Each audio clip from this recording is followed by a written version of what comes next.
이게 그 무상임대차 각서네요. 경쟁을 좀 피하면서 수익을 낼 수 있는.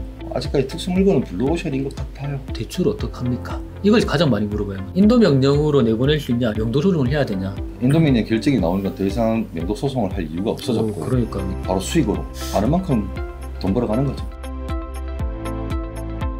안녕하십니까. MJ 경매스쿨 MJ입니다. 네, MJ 경매스쿨의 박쌤이라고 합니다. 요즘 낙찰 받기가 정말 힘들어요. 입찰가가 너무 올랐어요. 봄 시즌이고 이제 가격이 좀 많이 내려오다 보니까 상대적으로 이제 실수를 하시려는 분이 좀 움직이지 않았나라는 걸 좀 느껴보는 것 같네요. 저는 이제 입찰가가 오른 결정적인 이유가 취득세 완화.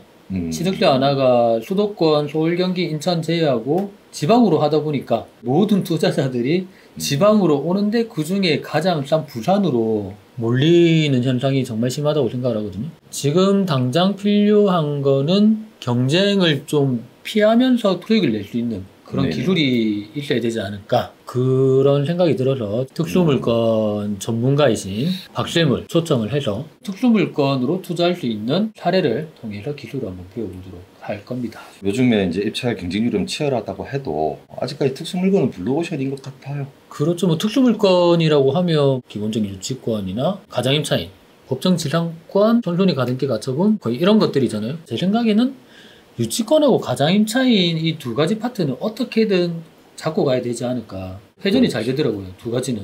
오늘 소개해드릴 영상은 어떤 주제인가요? 가장임차인으로 우리가 이제 분류해서 들여다보면은 하나가 무상임대차, 임차인이 작성한 무상임대차 서류가 과연 어디까지 유효한가 사례를 좀 들여다보면은요, 최근에 낙찰받았던 동래구 온천동에 있는 아파트가 되겠습니다.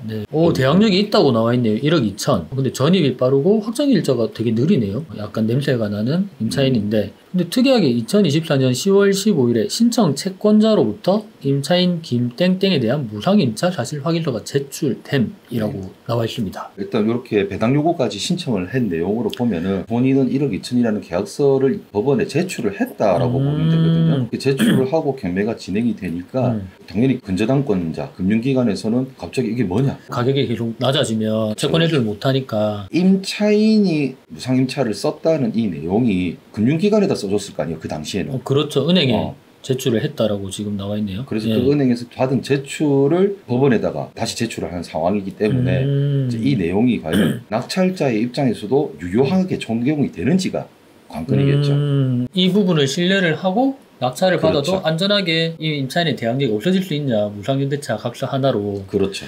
이거 약간 경매 공부하신 분들은 이 판례가 2016년에 그 오땡땡 아주머니가 낙찰 받아가지고 대법원까지 간 그 경매 사건, 그 전까지는 무상임대차 각서가 있어도 경매가 개시되었을 때 나는 진짜 임차인이다 라고 했을 때는 임차인으로 인정한 판례가 다수가 있단 말이에요, 이때까지는. 그래서 한 분이 잔금을 치시고 소송을 해가지고 만든 판례가 이제 무상임대차 확인서를 신뢰한 낙찰자에 대해서 금반원 및 심리치를 위반해서 대항력을 가질 수 없다, 이게 정리가 됐잖아요. 그러면 그 판례를 넘을 수 있는 판례가 이제 없지 않나요? 더 이상 그 판례에 대해서 이제 변경이 일어나지 않는 이상은 유효할 것이라고 저는 보고 있고요. 나아가서 무상임차 사실 확인서라는 게 채권법에 있어서 채권의 포기라고 저는 보거든요. 그런데도 불구하고 불안하단 말이에요. 그러니까 판단을 할 수 있고 사후 처리를 난 이렇게 할 수 있다라고 자신 있는 사람이 낙찰을 받아가지고 해결을 할 수 있다, 그거네요. 입찰이라는 이 영역은 실전이니까 이론으로서는 추정 또는 가정을 하는 상황이 될 수 있지만, 보통 한 중급 정도 되면 되겠다라고 해도 항상 회원분들이 얘기하는 게 대출 어떡합니까? 이걸 가장 많이 물어봐요. 이 사건도 마찬가지였을 것 같아요. 보통 이런 금융기관이 끼어있는 사건인 경우에는 이 금융기관에다 다시 또 대출을 하는 케이스도 하나의 방법이 될 수도 있고요. 되게 좋은 방법이네요. 무상임차 사실 확인서 제출이 되어 있으면 해당 금융기관의 대부계라고 해야겠죠. 여기에 재차 이 서류를 확인해 보는 것도 하나의 방법이 될 수 있습니다. 이게 그 무상임대차 각서네요. 제출된 날짜가 2020년 6월 16일자로 기재가 되어 있지 않습니까? 근저당 설정 일자 딱 그 날짜에 맞춰서 제출이 되었다. 대출을 했을 그 당시에 난 대출하는 은행에 이렇게 서류가 다 있으니까 정상적으로 대출을 해달라, 안 하려고 하는 은행도 되게 많잖아요. 보통 그 대출이 나갔었던 그 은행에서는 다시 대출을 해주는 경우가 많기는 많습니다. 그리고 두 번째 포인트가 기간. 얼마나 빨리 내보낼 수 있냐라고 했을 때 이 임차인은 배당 요구를 했기 때문에 인도 명령으로 내보낼 수 있냐, 명도 소송을 해야 되냐. 투자자 입장에서는 명도 소송까지 가버리면 경제적 손실과 영업적 손실이 일어나게 될 수밖에 없는데 나와 있는 대법원 요 판례, 요 판시 사항에도 보면은 임차인이 작성한 무상임대차 확인서에 비롯된 매수인의 신뢰가 매각 절차에 반영된 경우 건물인도 청구에 대하여 대항력 있는 임대차를 주장하지만서도 동시에 판별을 하는 것이 허용되는지 쉽게 얘기해서 무상임차를 써줬는데 나중에 낙찰자에게 대항력이 있다라고 이제 다시 주장하는 경우를 얘기하는 거겠죠. 그렇죠. 결론은 어떻게 납니까? 결정이 난대요. 인도명령 결정이 나죠.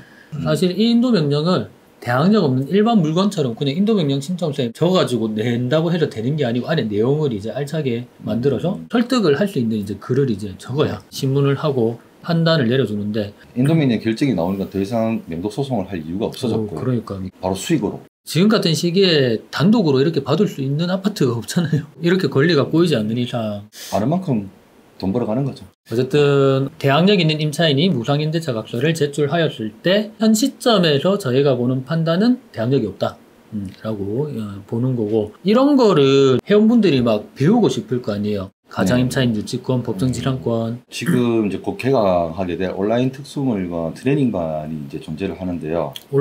온라인으로 검색하는 요령을 알려드리고 어떻게 조사를 디테일하게 하는지 그 물건에 대해서 총평을 내려온 다음에 입찰 여부까지 제가 이제 핸들링부터 하게 되는데요. 성장을 엄청 빨리 할 것 같아요. 그러면 본인이 생각하지 못한 그런 뭐 포인트들을 잡아주니까 일단 뭐 여기 혜택이 5만원권 수강권도 드리고 옵션은 15일 무료 드리고 가격이 39만원인데 할인을 하네요. 지금 29만원에 가능하고 6월 11일 수요일에 개강을 하네요. 어쨌든 지금 너무 낙찰이 안 되니까 특수물건, 가장임차이나 유치권 이런 권리를 해결했던 사례들을 종종 저희가 방송을 해드릴 테니까 영상을 시청하셔가지고 경매에 투자하시는 데 도움이 많이 되시면 좋겠습니다. 오늘 영상은 여기까지 하겠습니다. 감사합니다. 수고하셨습니다.